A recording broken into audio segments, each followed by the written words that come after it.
Estos lugares de aquí azulitos son las imágenes de misterio que vemos, en esos lugares azulitos. Entonces, aquí viene la explicación. Si yo agarro un vaso de agua y lo meto a la refri, ¿a cuándo se congela? 0 grados, ¿no? Pero si esa agua tiene sal y la meto a la refri, ya no se congela. Necesita menos 5 grados centígrados.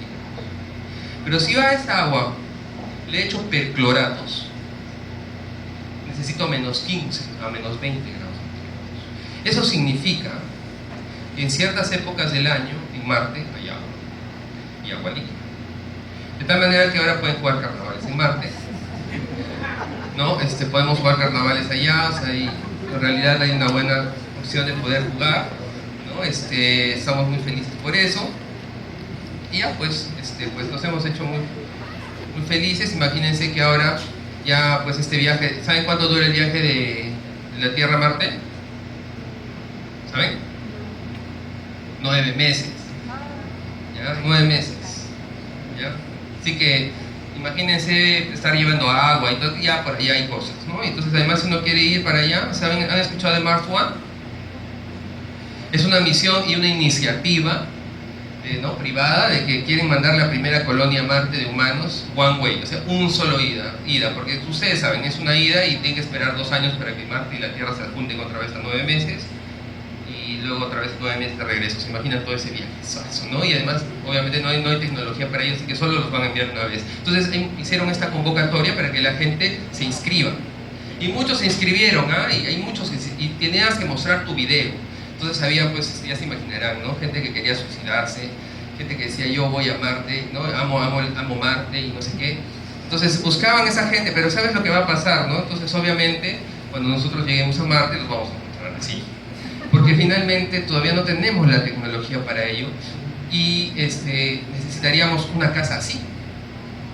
Entonces llevar todo eso es muy costoso, Marte, muy costoso. Tendríamos que hacer toda una serie de viajes muy costoso realmente, ¿no? Realmente muy costoso. Entonces, pues, ¿cómo podríamos acelerar el proceso para que uno se acostumbre a un ambiente tan extremo? Esa ha sido la pregunta que se ha tenido ya bastante tiempo y es la que los investigadores están trabajando mucho ahora y justamente llega la parte de la biología sintética.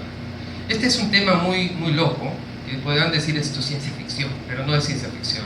Actualmente se está haciendo y es un tema importante que quiero compartir con ustedes porque tiene que ver con proyectos que los vamos a hacer en Perú. Bueno, ustedes saben que el código genético, ya les hablé del ADN, ¿no? Esta molécula, después del año 2001 que salió el genoma, el proyecto Genoma Humano, todo el mundo dijo lo máximo, podemos hackear, sabemos qué gen va a ser el más importante para el cáncer, el gen para la obesidad, ¿no? Hay gen para el alcoholismo, hasta le ponían, o sea, hay hasta ahí investigadores que usaron el gen para la infidelidad, ¿no? Porque dijeron, pues, no sé, vas y le dices, mi amor, tengo el gen, o sea, ya, te perdono porque tienes el gen, ¿no? Pero así fue, pues, o sea, es la época del gen para todo, ¿ya? Esa es la época del 2001 y para acá, ¿no? Entonces todo el mundo hacía clonaciones, hacía de todo con los genes, ¿no? Y a eso que le llamaban ingeniería genética, eso le llamaban así, y ahí pues hablaban, bueno, esto les voy a explicar en otro momento, pero pues, toda la información que está en tu célula como gen va a ser al final una proteína, y la proteína es la que te da el color del cabello, el tamaño, que tu insulina sea más activa, menos activa, etc. Toda la información del cuerpo está en el genoma y se traduce a una proteína. Y ese es un tema interesante, pero ¿qué es lo que pasa? Pues entonces hablaba de ingeniería genética, pero en realidad no tenía nada de ingeniería, ¿no? Porque obviamente es muy lento, todos se dormían, como por ahí, no sé, ¿okay? Por ahí hay un laboratorio que hacía una cosa, el otro otra, o sea, realmente un problema, ¿no? Pero lo que faltaba en la ingeniería, ¿qué es? Piezas estándares, y eso no tiene la biología, no tenía. O sea, si hablas de ingeniería, pues claro, un ladrillo es el mismo acá que en la China. En la biología no había eso, faltaba procesos. Entonces vienen los ingenieros y se quieren meter un poco y aparece pues la bioingeniería, ¿no? Y ahí está, comparan la parte biológica con la parte computacional, por ejemplo. O sea, yo puedo tener estas piecitas de la computadora, estas hacen los famosos gates, que son el apagado prendido, y esos van a una tarjeta, un módulo que es la de sonido, ¿no? La tarjeta de no sé qué, de video, etc. Eso tiene una computadora y finalmente la computadora se comunica por redes. Igual, una célula, o esos genes y proteínas, pueden hacer estas reacciones bioquímicas. Eso es lo que aprenden los estudiantes en bioquímica, por cierto, que le meten el fósforo, le quitan el fósforo y lo activan o lo apagan, lo prenden, se va a una reacción más grande, una vía, y finalmente a las células leen esa información como una computadora y finalmente esas células pueden comunicarse con otras, ¿no? Entonces, cuando comparas un proceso ingenieril a un proceso biológico, surge cosas medias locas en ingeniería, y ahí está apareció la biología sintética. Por eso les quería comentar que ahora pues ya venden eso, ¿no? Online, te compras online tus bioladrillos. Por ejemplo, yo tengo un cuadernito así de algunos bioladrillos que vuelven verde a una célula. ¿Qué tal? A mi bacteria, las que les produce de dolor de estómago, las de coli, ¿no? Le pongo un gen verde, ahí también eso es un método muy sencillo, y después se vuelven verdes, brillan con color verde, ¿no? Se ha metido un bioladrillo. Ustedes sabían que la insulina humana que se ponen los diabéticos es una insulina hecha en bacterias, pero es un gen humano, ¿no? ¿Por qué? Porque el gen humano, la bacteria no se da cuenta, o sea, ella lee nomás la información, y toda la información es universal. El ADN es universal, el mismo que tenemos, exactamente es el mismo que tienen las bacterias, las plantas. Lo que cambia es la secuencia. Entonces, tú no sabes la secuencia, así de letritas, así tipo los unos y ceros de las computadoras, para hacer sus programas de videojuegos y lo que quieras. La información que nosotros tenemos es en letras, que son los nucleótidos, ¿no? Entonces, lo que haces es eso, entrar a un ciclo de la ingeniería donde diseñas un ADN que te pueda servir para algo, y finalmente pues tienes ahí a un ingeniero metiendo cosas locas en una celulita, ¿no? Pero que te sirva para una solución. Por ejemplo, no sé, quiero que sobreviva Marte, ¿no? Entonces agarraría la información genética de un organismo que vive a menos 70 grados con otra que vive en un desierto que está súper seco como la joya. Entonces encuentro justo la información específica e interesante que la hace sobrevivir a esos ambientes extremos, y las meto en una bacteria, y esa bacteria va a poder vivir en Marte, ¿no? Probablemente, es hipotético. Pero eso es lo que se busca ahora en el tema de astrobiología. Y así es lo que se hace, ¿no? En lugar de usar tus unos y ceros de la computadora para diseñar tus programas, utilizas letras, los nucleótidos, y tienes bioladrillos, y además los bioladrillos los metes en la célula y esas bacterias se reproducen en gran cantidad. ¿Y qué haces al final?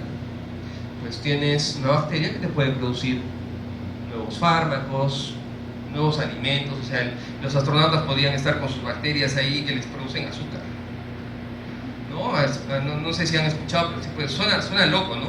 Pero en Europa hay una cabra que se llama la cabra araña, porque en su leche produce una gran cantidad de hilo de seda, no, del hilo de la araña, porque tiene justo la proteína, el gen de la araña que produce su hilo, lo han puesto en la zona de las glándulas mamarias de la cabra. Y la cabra produce leche, pero es un poco espesita, no es leche, ¿no? Y de ahí aíslan la proteína, ¿no? Y salen unos hilos de hilos. Sucesa en la resistencia que tiene. Es loco, ¿no? Suena loco. Entonces voy a crear yo también mi cabra, colilla, no sé, alguna cosa loca que pueden hacerlo. Y eso es lo que están haciendo ahora, ¿no? En vez de hacer circuitos electrónicos, hacen circuitos biológicos. Eso es bioingeniería, ¿no? Y ahí está, ¿no? Creas un circuito que creas bacterias que brillan, que detectan arsénico, por ejemplo, para solucionar problemas de remediación, que pueden consumir cobre de las minas, etcétera, etcétera. Y para que vean ustedes cómo en 2003 salió una competencia de quién diseña mejor su bacteria. En 2008 miren cuánta gente hay y cuánto hubo el año pasado, ¿no? O sea, es una competencia ahora de estudiantil, de gente que quiere competir para hacer tu super bacteria, ¿no? Obviamente tiene unas connotaciones éticas que hay que tenerlas en cuenta y también que se evalúan mucho. Pero ahí está. Entonces tú te registras, te dan tu kit y después creas una bacteria que puede sensar cosas, ¿no? Puedes unir cosas, hacer cosas locas, imprimir cosas, etc. Está tu superbacteria, lo más simple posible, y así es. Ahora la industria sintética está avanzando mucho en ese tema. Les comento que está avanzando bastante. Y bueno, y les quería contar pues que eso es lo que ha aparecido ahora en la astrobiología sintética para solucionar estas preguntas anteriores, ¿no?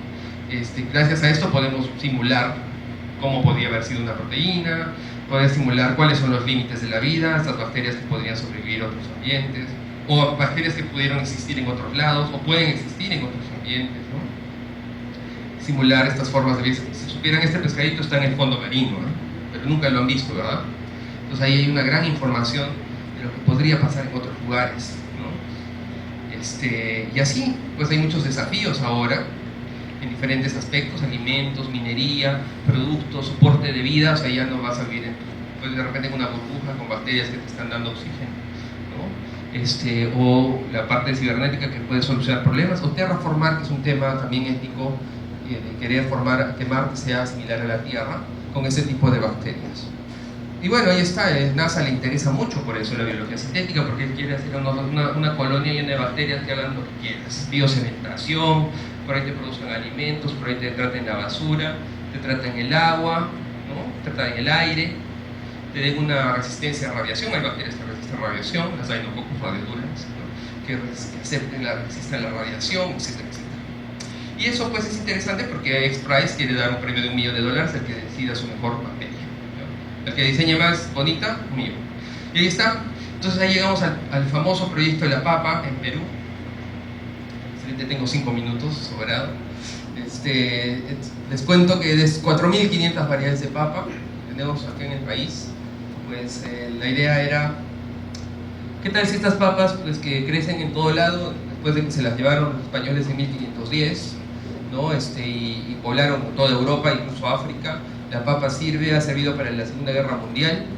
Gente ha sobrevivido de papa un año, hay pruebas interesantes de ello. Es un vegetal muy noble, ¿no? Ha colonizado casi todos los ecosistemas, costa, sierra, selva. Y la papa pues es un pionero. Entonces, ¿no? Dijeron, pues qué tal si ahora la papa colonizó toda la tierra y la sacamos, ¿no? Ahora que colonizó fuera. Y esa fue la primera idea. Ya pues, o sea, la idea es muy buena, ¿no? ¿Sí o no? Una super papa, ¿no? Entonces, ¿por qué llevar la papa a Marte? Pues dijeron. Obviamente esta es la razón más importante, ¿no? Tener un McDonald's allá para que tú puedas consumir toda la papa cuando quieras. Pero en realidad esa no es la razón más importante, ¿no? El problema más grave es el tema de desertificación, cambio climático, que está cada vez llevando a desiertos más grandes en la Tierra, y necesitamos algo que crezca en ambientes extremos. Si tú creces una papa en Marte, puedes crecer la papa en cualquier lugar, ¿no? ¿Sí o no? Entonces, pues ahí está, ¿no? Además das comida para las colonias, ¿no? En vez de estar comiendo tu comida deshidratada, pues mejor algo que está cultivado, más sabroso, ¿no? Como Matt Damon, ¿se acuerdan de la película, no? Quiso poner sus papas ahí. Vieron la película de Martian, ¿no? Y quiere consumir sus papas, las lleva mal, pero muy bien. Entonces ahí está, ahí tenemos un lugar donde podemos probar eso, un lugar en el Perú que se llama La Joya. En el congreso voy a contar más de ese tema, que es justamente una zona que se parece a Marte. Pueden ver ahí, ¿no? Una serie de imágenes, las dunas, todos estos ambientes. Esto de acá, por ejemplo, se parece a un cráter allá, que es el Gasser, muy similar. Hay una serie de líneas, que es un paleolago, un lago muy antiguo, que dejó capas de diferentes tipos de sales, ¿ya? Entonces es un lugar muy interesante, los invito a visitarlo. Y bueno, pues con el Centro Internacional de la Papa se empezaron los estudios, ver si la papa podía sobrevivir en esos suelos. Y sí, pues la buena noticia es que sí, crecieron 4 superpapas. 4 de todas las papas que tenemos, 4 son las superpapas, ¿no? El congreso voy a mostrar fotos de las superpapas. Ahora todavía no puedo mostrar las fotos de las superpapas. Y entonces, además de eso, en UTEC, la universidad donde ahora estoy trabajando, en el departamento de bioingeniería hicimos un simulador que simula la condición marciana, ¿ya? Para que ahora ya crezcamos papas en condiciones similares al planeta Marte. Y eso es lo que estamos haciendo. Ahí estamos simulando, tenemos el simulador, ya lo hemos construido. Lo voy a mostrar en fotografías posteriores el día del congreso, así que no pueden faltar, ¿ya? Y esa es la misión que se quiere llevar, la misión robótica, una misión que pueda llevar la papa a Marte. Ya sea NASA está trabajando con nosotros en ese tema, y pues si todo sale bien, en unos 10 años probablemente pues daríamos una misión robótica que lleve una papita allá, y sería la bandera del Perú también en el planeta rojo. Antes de que lleguen los colonizadores ya tendrían su su granjita de papas. De tal manera que nuestro amigo, pues, Matt Damon, está todo triste, ¿no? Realmente él debió, pues, no, él dice ahora, después de ver todo esto, pues, debía aprender biología sintética. Porque si hubiera aprendido este tema, pues no hubiera tenido todos los problemas que tuvo. ¿Ya? Así que, pues, ahí está mi correo electrónico cuando quieran contactarme y pues, muchas gracias. Porque llegó desde el espacio exterior a bordo de un meteorito o a bordo de un cometa.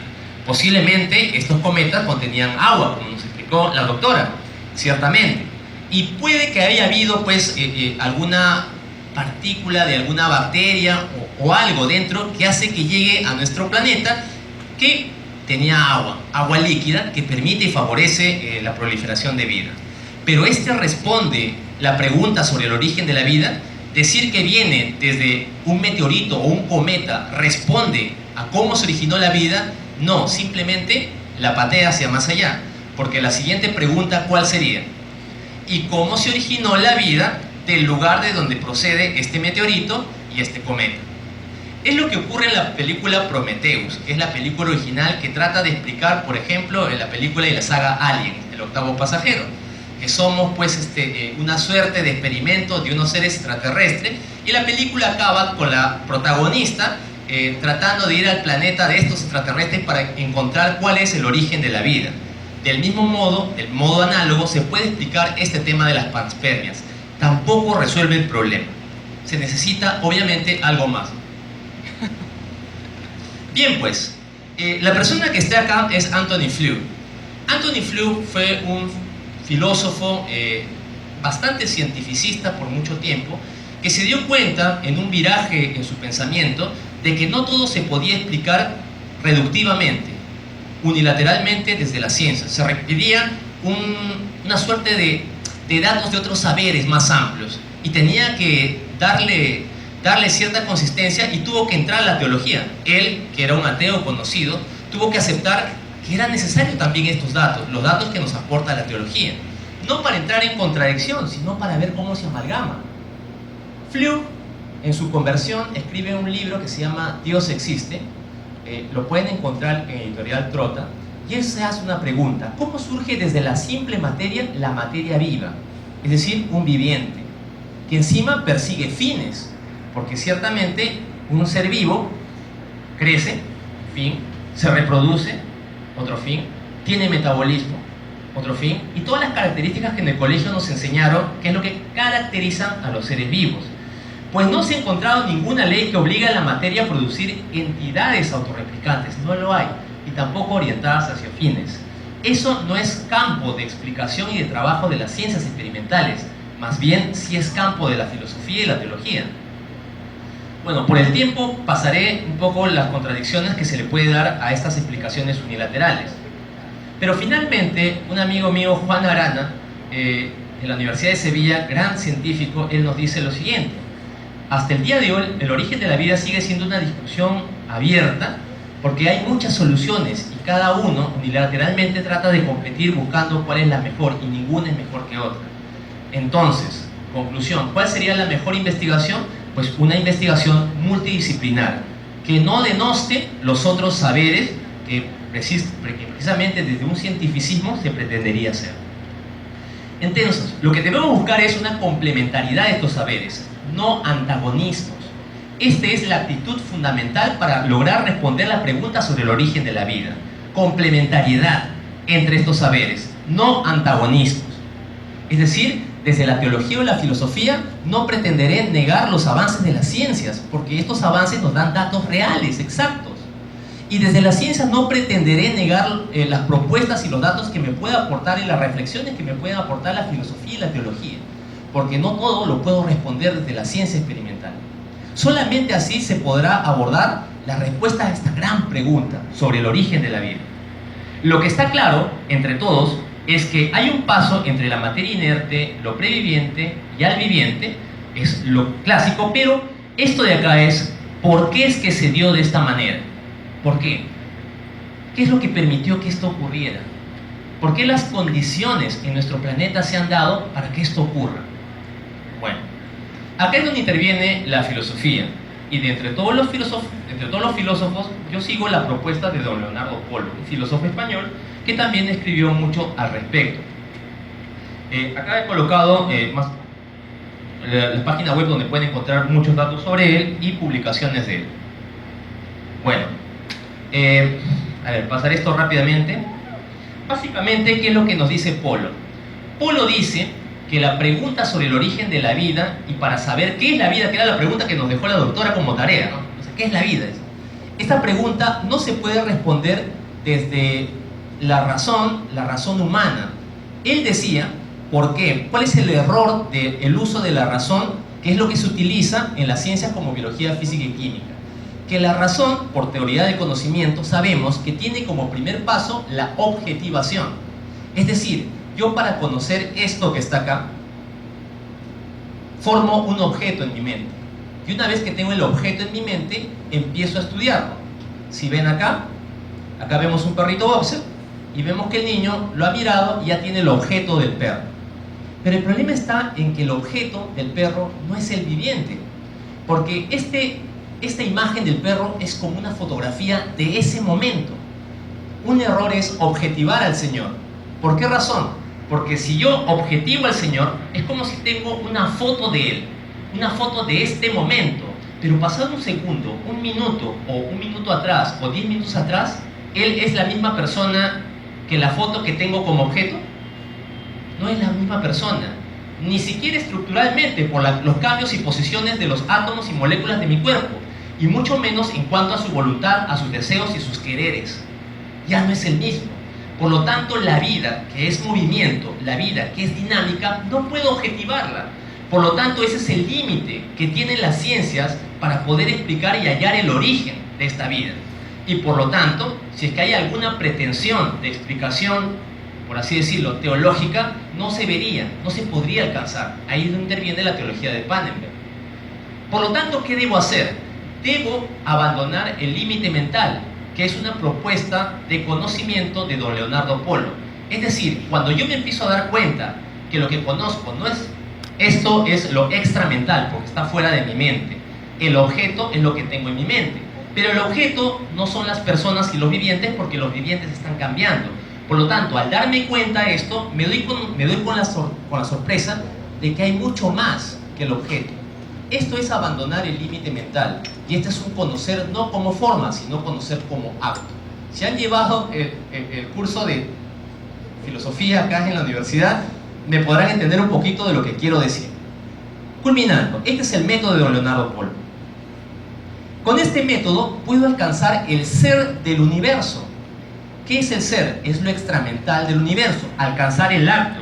Y solamente así me daré cuenta, esto lo pasaré rápidamente, me daré cuenta que un viviente y la vida se puede explicar no en cuanto al origen propiamente dicho, sino en cuanto al fin.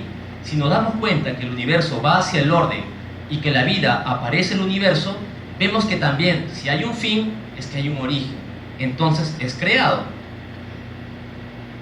Por lo tanto, las explicaciones científicas reducidas dentro del campo de la biología, la física y la química, solo desde ellas quedan insuficientes.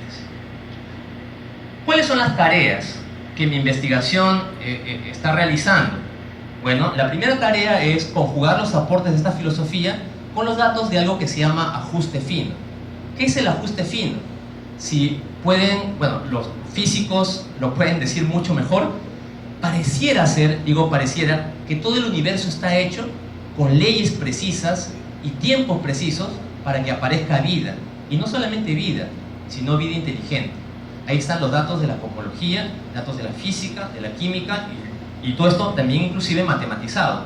Y mi segunda tarea es desarrollar por fin este relato que explique de manera multidisciplinaria el origen de la vida.